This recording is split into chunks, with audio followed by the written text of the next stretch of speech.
మీ బట్టలు మీరే తెచ్చుకోండి, మళ్ళీ ఒకవేళ ప్రభుత్వం కనుక డబ్బులు ఇస్తే మీకు ఇస్తాం అని కొన్ని పాఠశాలలు అయితే దాదాపు విద్యార్థులను బయటికి పంపించేసారు. దీనివల్ల ఏం జరుగుతుందనంటే ఏదైతే ఎస్సీ ఎస్టీ విద్యార్థులు గొప్పగా చదువుకొని సమాజంలో గౌరవంగా ఉండాలి, సమాజంలో అందరితో సమానంగా వాళ్ళు కూడా ఎదగాలనే ఉద్దేశం ఏదైతే ఉందో మరి పూర్తిగా దెబ్బతింటుంది. ఈ ప్రభుత్వంకు కనీసం దీనిపైన దృష్టి లేదు.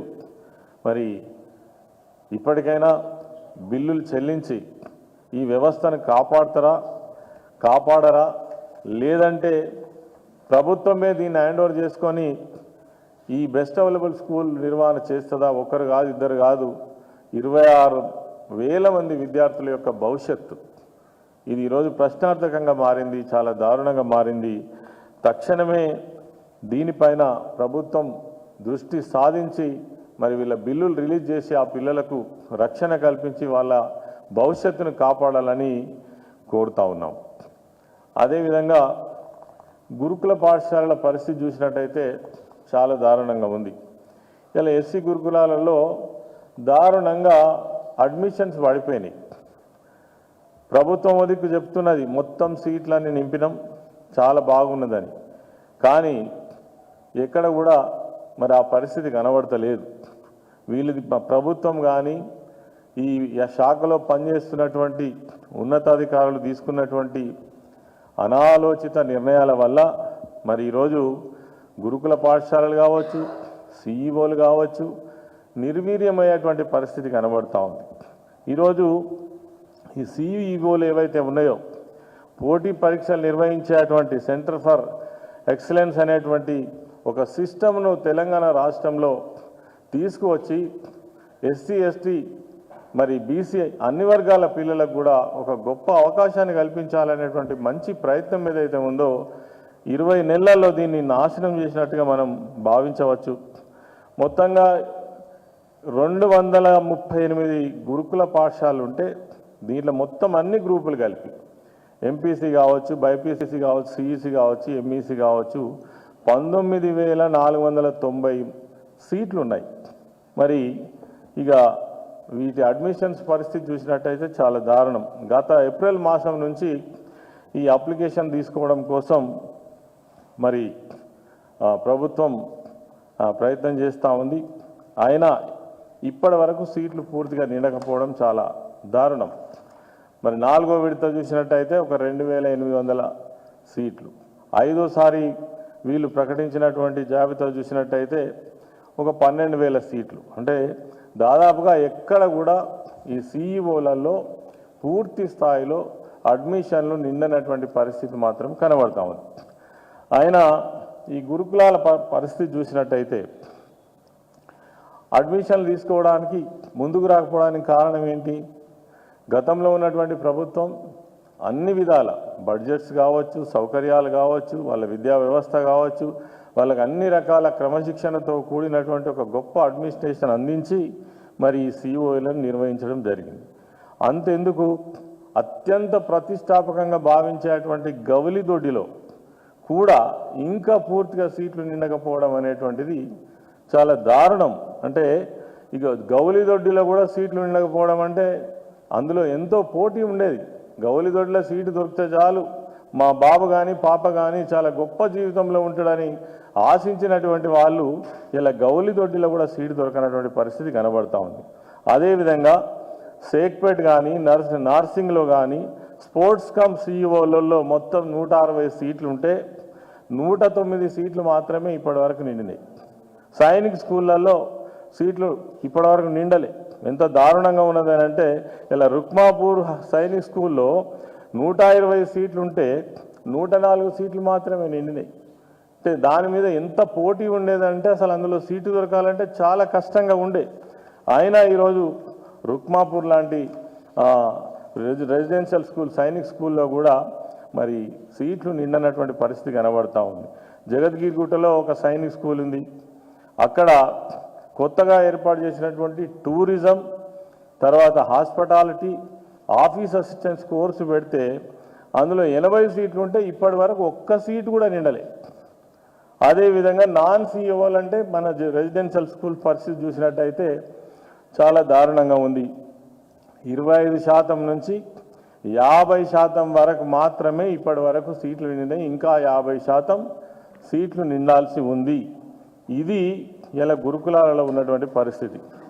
మరి ఆనాడు కేసీఆర్ గారు ఈ విద్యారంగంలో అనూహ్యమైనటువంటి మార్పులు తీసుకురావాలని, ఎవరైతే పేద పిల్లలు ఉన్నారో గత అనేక సంవత్సరాల నుంచి చదువుకు దూరంగా ఉన్నటువంటి వాళ్ళు, ఎస్సీ ఎస్టీ బీసీ మైనారిటీ పిల్లలు ఉన్నారో వాళ్ళందరికీ ఉన్నతమైన విద్యను అందించాలనేటువంటి ఒక లక్ష్యంతో ఆనాడు 298 గురుకుల పాఠశాలలు ఉంటే 1030 పాఠశాలను గొప్పగా తీర్చిదిద్ది దాని సిస్టమ్ అంతా కూడా సవరించి ఒక మరి దేశంలోనే తెలంగాణ రాష్ట్రంలో గురుకుల పాఠశాలలు ఎంత గొప్పగా నిర్వహిస్తున్నాయని చర్చించుకునే విధంగా, మాట్లాడుకునే విధంగా ఇక్కడికి వచ్చి అనేక మంది అధికారులు చూసి వెళ్ళే విధంగా మరి ఒక కార్పొరేట్ విద్యకు ధీటుగా నిర్వహించినటువంటి గురుకుల పాఠశాల వ్యవస్థ ఇలా నిర్వీర్యమైపోయింది. మరి ఈ గురుకుల పాఠశాలలో చదివే పిల్లలకు తల్లిదండ్రులకు నమ్మకం పోయింది. అక్కడ చూస్తే అస్తవ్యస్తమైనటువంటి పరిస్థితి. ఇప్పటికే 103 మంది పిల్లలు అనేక కారణాలతో చనిపోయినారు. ఎప్పుడు చూసినా పేపర్లలో ఫుడ్ పాయిజనింగ్ అయి మరి 10ల సంఖ్యలో మరి పిల్లలు హాస్పిటలైజ్ అవుతున్నారు. మరి వాళ్ళు ఇవన్నీ చూసినప్పుడు వాళ్ళ యొక్క తల్లిదండ్రులకు వీటిపైన నమ్మకం కోల్పోయింది. ఏవైతే గురుకుల పాఠశాల వచ్చిన తర్వాత లక్షలాది మంది పిల్లలకు ఉచితంగా మంచి విద్యను అందించేటువంటి ఒక వ్యవస్థను 20 నెలల్లోనే మరి సర్వనాశనం చేసినటువంటి పరిస్థితి అయితే కనబడతా ఉంది.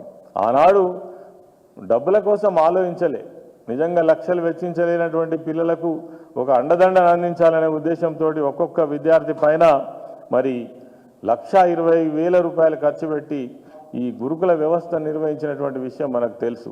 ఈరోజు ఎక్కడ చూసినా గురుకుల పాఠశాలల్లో చాలా దయనీయమైనటువంటి బాధాకరమైనటువంటి పరిస్థితి కనబడతా ఉంది.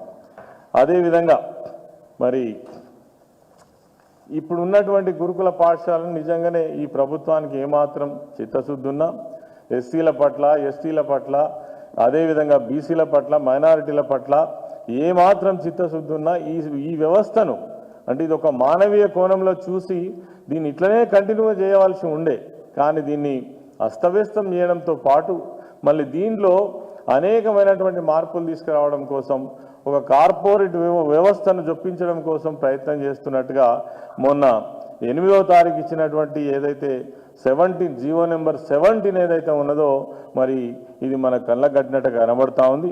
రాష్ట్రంలో వివిధ సంక్షేమ శాఖల ఆధ్వర్యంలో నడుస్తున్నటువంటి ఈ అంగన్వాడీ కేంద్రాలు కావచ్చు, గురుకుల పాఠశాలలు కావచ్చు, కస్తూర్బా పాఠశాలలు కావచ్చు, తర్వాత అన్ని రకాల టెండర్లు కార్పొరేట్ సంస్థలకే అప్పజెప్పాలనేటువంటి ఉద్దేశంతో ఈ జీవో 17 తీసుకురావడం జరిగింది. ప్రస్తుతం మరి స్థానిక కాంట్రాక్టర్లు ఆ మండలంలో ఉన్నటువంటి ఆ గ్రామంలో ఉన్నటువంటి వాళ్ళకు కావలసినటువంటి ఏర్పాట్లు చిన్న చితక కాంట్రాక్టర్లు బతుకుదెరువు కోసం చేస్తున్నటువంటి వాళ్ళను తొలగించేటువంటి ఒక కుట్రలో భాగమే ఈ 17 జీవో అనేటువంటి మాత్రం మనం ఖచ్చితంగా చెప్పచ్చు. అయితే మరి ఈ గురుకుల పాఠశాల వ్యవస్థను ప్రారంభించినప్పటి నుంచి దాదాపు ఒక్కొక్క గురుకుల పాఠశాలకు 8 నుంచి 10 మంది కాంట్రాక్టర్లు చిన్న చితక కూరగాయలు సప్లై చేసేవాళ్ళు కావచ్చు, గుడ్లు సప్లై చేసేవాళ్ళు కావచ్చు, మటన్ కావచ్చు, అదేవిధంగా శానిటేషన్ కావచ్చు, రకరకాల సప్లయర్స్ కింద చిన్న చిన్న కాంట్రాక్టర్స్ ఉన్నారు. వాళ్ళ కింద పనిచేసేటువంటి వాళ్ళు కూడా ఉన్నారు. మరి వీళ్ళందరి యొక్క భవిష్యత్తును దాదాపు 20,000 కుటుంబాలు 20,000 కుటుంబాల యొక్క భవిష్యత్తును అంధకారం చేసేటువంటి జీవో 17 అని మాత్రమే ఖచ్చితంగా మనం చెప్పవచ్చు. మరి ఈ స్థానికంగా ఉన్నటువంటి కాంట్రాక్టర్లను కాదని కార్పొరేట్ వ్యవస్థకు ఏకమొత్తంగా దీన్ని అప్పగించాలనేటువంటి ఒక ప్రయత్నం ఈ కాంగ్రెస్ ప్రభుత్వం చేస్తున్నది. ఇది మంచిది కాదు. 20,000 కుటుంబాలకు సంబంధించినటువంటి భవిష్యత్తు మరి వాళ్ళను రోడ్డున పడేసేటువంటి ప్రయత్నం ఈ ప్రభుత్వం చేస్తుంది. వాళ్ళు ఎక్కడికి పోవాలి? ఇంకా పైగా ఏమంటారంటే కొత్త కాంట్రాక్టర్లు వచ్చేంత వరకు మళ్ళీ మీరే సప్లై చేయాలని కూడా వాళ్ళ మీద ఆదేశాలు జారీ చేస్తారు. ఇప్పటి వరకు 4-5 నెలల నుంచి వాళ్ళకు బిల్లులు రాలేదు.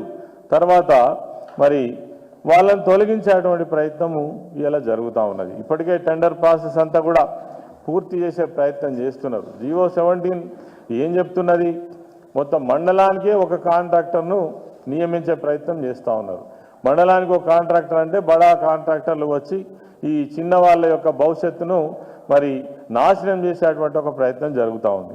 దీంట్లో కూడా ఎవరెవరు వస్తున్నారు, ఈ చికెన్ కానీ గుడ్లు కానీ సరఫరా చేసేటువంటి వాళ్లకు 3 కోట్ల రూపాయల టర్నోవర్ ఉండాలి, ఇయర్లీ టర్నోవర్, లేదంటే 50 లక్షల రూపాయలేమో వాళ్ళు ఈఎండి ఖచ్చితంగా కట్టేటువంటి సిస్టమ్ తీసుకొస్తా ఉన్నారు. గత ప్రభుత్వంలో ఈ చిన్న కాంట్రాక్టర్స్ కాబట్టి వీళ్ళకు పెద్ద భారం ఉండద్దనే ఉద్దేశంతో కేసీఆర్ గారి హయాంలో 1000 రూపాయలు టెండర్ ఫామ్ ఉంటే ఇవాళ 5,000, 10,000, 25,000 రూపాయలతోటి టెండర్ ఫామ్లు కూడా అమ్ముకునేటువంటి ప్రయత్నం చేస్తున్నారు. గతంలో మహిళా సంఘాలు ఎవరైనా అప్లై చేస్తే ఆ మహిళా సంఘానికే మనం కేటాయించినటువంటి పరిస్థితి నుండి ఇవాళ మళ్ళీ కార్పొరేట్ వ్యవస్థ చేతిలోకి వెళ్ళిపోతున్నది. చాలా దారుణం. మరి దీన్ని మొన్ననే మా ప్రవీణ్ కుమార్ గారు ఈ గుడ్లకు సంబంధించినటువంటి కాంట్రాక్ట్ విషయంలో కూడా ఇది ఒక పెద్ద స్కామ్, దీని మీద దర్యాప్తు జరగాలి. ఎప్పుడైతే 5 రూపాయల 50 పైసలు ఉన్నటువంటి కోడిగుడ్డు ధర ఏకమొత్తంగా 7 రూపాయలు ఒకేసారి చేయడం అనేటువంటిది, అదేవిధంగా దీన్ని సెంట్రలైజ్డ్ చేసి రాష్ట్రం మొత్తంలో ఒకే కాంట్రాక్టర్ గుడ్లు సప్లై చేయాలనేటువంటి ఈ ఉద్దేశం ఏదైతే ఉందో మరి ఖచ్చితంగా ఎవరినో బతికించడం కోసం ఎవరో లాభాపేక్ష కోసం చేస్తున్న ప్రయత్నం తప్ప ఇంకొకటి కాదు. దీంట్లో 2 విషయాలు, ఎవరినో బతికించడం కోసం ఒకవైపు, తర్వాత స్థానికంగా ఉన్నటువంటి చిన్న చితక కాంట్రాక్టర్లను చంపే ప్రయత్నం చేస్తున్నట్టుగా ఈ జీవం మాత్రం కనబడతా ఉంది. తర్వాత 20,000 కుటుంబాలకు సంబంధించిన భవిష్యత్తు, వాళ్ళు ఎక్కడికి పోవాలి, ఏం చేయాలి, ఇప్పటికే 4-5 నెలల నుంచి బిల్లులు రాక మరి ఎదురు చూస్తున్నటువంటి వాళ్లకు ఆ ఉన్న ఉపాధి కూడా తీసేసే ప్రయత్నం చేయడం చాలా దారుణం. దీన్ని తీవ్రంగా ఖండిస్తూ ఉన్నాం. వెంటనే ప్రభుత్వం కానీ సంబంధిత అధికారులు కానీ దీన్ని ఈ జీవోనే రద్దు చేసుకోవాలని కూడా డిమాండ్ చేస్తూ ఉన్నాం. అదేవిధంగా సంబంధిత శాఖ మంత్రి లక్ష్మణ్ కుమార్ గారు సోషల్ వెల్ఫేర్ మినిస్టర్గా ఉన్నాడు. మరి మొన్న ప్రవీణ్ కుమార్ గారు మాట్లాడిన తర్వాత ఆయన ఈ వార్త పైన స్పందిస్తూ ఏం మాట్లాడతారంటే, కొంతమంది స్థానిక కాంట్రాక్టర్లు నాసి రకం తక్కువ పరిణామాలతో సరఫరా చేస్తారు కాబట్టి మేము కొత్త జీవో తీసుకొచ్చినామని కొత్త భాష్యం చెప్తా ఉన్నారు.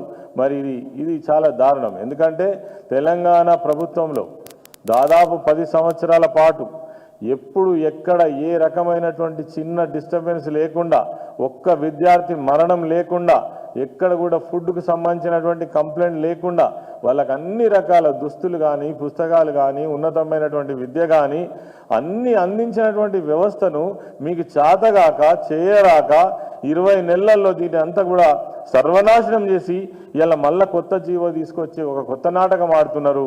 ఈ జీవో పేరు మళ్ళీ మీరు చెప్పేటువంటి పేరు ఏంటంటే నాసి రకం తక్కువ. ఆనాడు ఎందుకు లేదు నాసి రకం? ఆనాడు ఎందుకు ఈ కంప్లైంట్ లేవు? ఇలా ప్రతి జిల్లాలో ధర్నాలు లేనటువంటి రెసిడెన్షియల్ స్కూల్ జిల్లాలు ఉన్నాయా? ఎక్కడ చూసినా పిల్లలు రోడ్లపైకి వచ్చేటువంటి పరిస్థితి.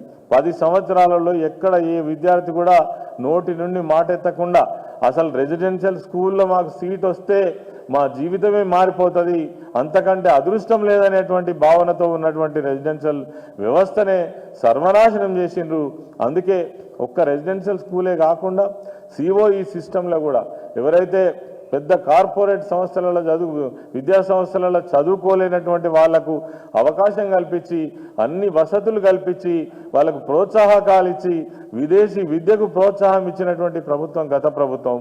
మీకు చేతగాక చేయరాక ఆ ఉన్నటువంటి వ్యవస్థను నడపరాక ఇలా 20 నెలల్లోనే ఈ వ్యవస్థ అంతా సర్వనాశనం చేసి 103 మంది పిల్లల ఉసురు పోసుకొని ఆ తల్లిదండ్రుల కడుపు కోత కారణమై మళ్ళీ ఇలా కొత్త విషయాలు మాట్లాడుతున్నారు. మరి ఎవరో దీంట్లో నాసి రకమని. ఎందుకు మీకు చేతగాలే? ఎందుకు పర్యవేక్షణ లేదు? ఇప్పటి వరకు విద్యాశాఖకు మంత్రి లేడు.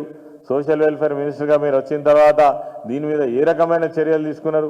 ఒక దొంగ జీవో ఇచ్చి పెద్ద మనుషులను కాపాడడం కోసమే ఈ జీవో అయితే ఈ రెసిడెన్షియల్ పాఠశాల వ్యవస్థ ఎట్లా జరుగుతుంది? ఇలా 25,000 రూపాయలు ఏదైతే టెండర్ ఫామ్ తీసుకోవడానికి ఎవరు ముందుకు రావడం లేదు. మరి దీన్ని ఎట్లా నిర్వహిస్తారు? మొత్తం రెసిడెన్షియల్ వ్యవస్థ కేసీఆర్ గారు పెట్టిండ్రు కాబట్టి దీన్ని సర్వనాశనం చేయాలనేదే మీ ఉద్దేశమా? అయితే దీన్ని నాశనం చేయండి. ఒక సంవత్సరం 6 లక్షల మంది పిల్లలు చదివేటువంటి, అదేవిధంగా బెస్ట్ అవైలబుల్ స్కూల్ కావచ్చు, ఇతర వ్యవస్థలలో చదివే పిల్లలు చూస్తే దాదాపు 7-8 లక్షల మంది పిల్లల భవిష్యత్తోటి ఈ ప్రభుత్వం ఆడుకుంటుంది, వాళ్ళ జీవితాలతో ఆడుకుంటుంది, వాళ్ళ విద్యా వ్యవస్థను సర్వనాశనం చేసేటువంటి ఒక ప్రయత్నం జరుగుతుంది. అందులో భాగమే ఈ జివో 17 అని కూడా మనం చెప్పొచ్చు. ఎందుకంటే ఈ జివో 17 ఒక చదువుకునే పిల్లలే కాదు, వీళ్ళు సరిగా లేకపోతే ఆ వ్యవస్థ అంతా కూడా సర్వనాశనం అయ్యేటువంటి అవకాశం ఉంటుంది.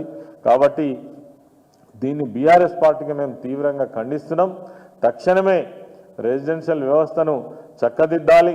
ఎస్సీ, ఎస్టీ, బీసీ, మైనారిటీ పిల్లలు చదువుకునేటువంటి వాళ్ళకు మంచి భవిష్యత్తు అందించేటువంటి ప్రయత్నం చేయాలి.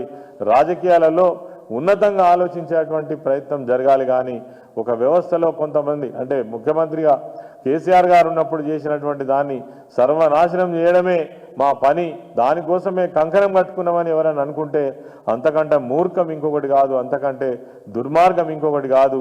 ఇది చరిత్ర మిమ్మల్ని క్షమించదని ఈ సందర్భంగా మనవి చేస్తూ, ఇటు గురుకుల వ్యవస్థ కావచ్చు, అదేవిధంగా సిఇఓ వ్యవస్థ కావచ్చు, బెస్ట్ అవైలబుల్ స్కూల్స్ కావచ్చు, ఈ జివో 17 ద్వారా మీరు తీసుకొచ్చినటువంటి ఏవైతే ఈ టెండర్ ప్రాసెస్ పద్ధతి కావచ్చు, వీటన్నిటి కూడా తక్షణమే రద్దు చేసి యథావిధిగా పాత పద్ధతిలోనే గురుకుల వ్యవస్థను కంటిన్యూ చేయాలని కూడా బీఆర్ఎస్ పార్టీ పక్షాన డిమాండ్ చేస్తూ ఉన్నాం.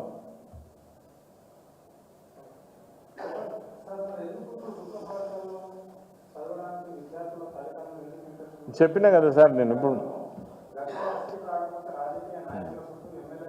నిజం అంటే ఇప్పుడు ఏమైందంటే గురుకుల పాఠశాల వ్యవస్థనే ప్రశ్నార్థకంగా మారింది. ఎక్కడ చూసినా పురుగులన్నం, అన్నం సరిగా ఉండట్లేదు, అవేమి చారు నీళ్ళు పోస్తున్నారని. ఆ రోజు ఒక హైజీనిక్ ఫుడ్ పెట్టినటువంటి పరిస్థితి కేసీఆర్ గారి ప్రభుత్వంలో ఉండే. నేను కూడా సోషల్ వెల్ఫేర్ మినిస్టర్గా ఉన్నా, ప్రవీణ్ కుమార్ గారు సెక్రటరీగా ఉన్నారు. ఎస్సీ వెల్ఫేర్ డిపార్ట్మెంట్ ద్వారా జరిగినటువంటి, నాట్ ఓన్లీ ఎస్సీ వెల్ఫేర్, అన్ని డిపార్ట్మెంట్లో జరిగినటువంటివి కూడా చాలా బాగుండే. వాళ్ళ బడ్జెట్స్ కూడా బ్రహ్మాండంగా ఉండే. వాళ్ళకి అన్ని రకాల సౌకర్యాలు, ఈవెన్ నైట్ డ్రెస్ దగ్గర నుంచి, ట్రాక్ షూ దగ్గర నుంచి, షూ దగ్గర నుంచి, స్లిప్పర్స్ దగ్గర నుంచి ఒక ఉన్నతమైనటువంటి ఆలోచన కలిగినటువంటి పిల్లలుగా తీర్చిదిద్దాలనే ఆలోచన ఆ రోజు ఉంటే, వాటన్నిటికీ మంగళం పాడి, వాటన్నిటిని కూడా స్వస్తి చెప్పి, ఇలా కనీసం ఫుడ్ మంచిగా పెట్టే పరిస్థితి లేదు. పిల్లలు ఎక్కడ పడితే అక్కడ చనిపోతున్నారు. ఆ నమ్మకం కోల్పోవడం వల్లనే ఈరోజు అడ్మిషన్స్ రావడం లేదు. అదే కాకుండా మీరు అన్నట్టుగా అంతకుముందు పోటీ పడేటోళ్ళు, నేను మంత్రిగా ఉన్నప్పుడే చెప్తున్నా కదా, 50,000 సీట్లు వేకెన్సీ ఉంటే 4,50,000 అప్లికేషన్లు వచ్చినటువంటి పరిస్థితి ఉండే. అడ్మిషన్స్ పూర్తి అయిన తర్వాత 50,000 మనం ఇవ్వగలిగితే 4,50,000 అప్లికేషన్లు మా దగ్గర పెండింగ్ ఉండేది. అటువంటి పరిస్థితి నుండి ఇవాళ సిఈఓలో కావచ్చు, గౌలిదొడ్డిలో కావచ్చు, రెసిడెన్షియల్ స్కూళ్ళలో కావచ్చు, తర్వాత ఉన్నటువంటి బెస్ట్ అవైలబుల్ స్కూల్ మంచి స్కీమ్, దాన్ని కూడా సర్వనాశనం చేస్తే ఎట్లా? ఇవాళ పిల్లల్ని వెళ్ళగొట్టిండ్రు. దీనికి ఎవరు సమాధానం చెప్తారో మరి సోషల్ వెల్ఫేర్ మంత్రి సమాధానం చెప్తారా, ముఖ్యమంత్రి సమాధానం చెప్తారా? 26,000 మంది యొక్క బెస్ట్ అవైలబుల్ స్కూళ్ళల్లో చదువుతున్నటువంటి పిల్లలందరినీ కూడా వాళ్ళ ఇళ్ళకి పంపించేసిండ్రు. వాళ్ళ భవిష్యత్తు ఏంది? ఎవరు సమాధానం చెప్పాలి? కాబట్టి మేము పక్కా డిమాండ్ చేస్తున్నాం. దీని మీద బీఆర్ఎస్ పార్టీ విద్యార్థి విభాగం తరఫు నుండి కూడా తప్పకుండా ఒక ప్రోగ్రాం తీసుకొని ఇటు గురుకుల పాఠశాలలు, బెస్ట్ అవైలబుల్ స్కూల్, ఈ జరుగుతున్నటువంటి పరిణామాల మీద తప్పకుండా మేము పోరాటం చేస్తామని మాత్రం తెలియజేస్తా ఉన్నాం.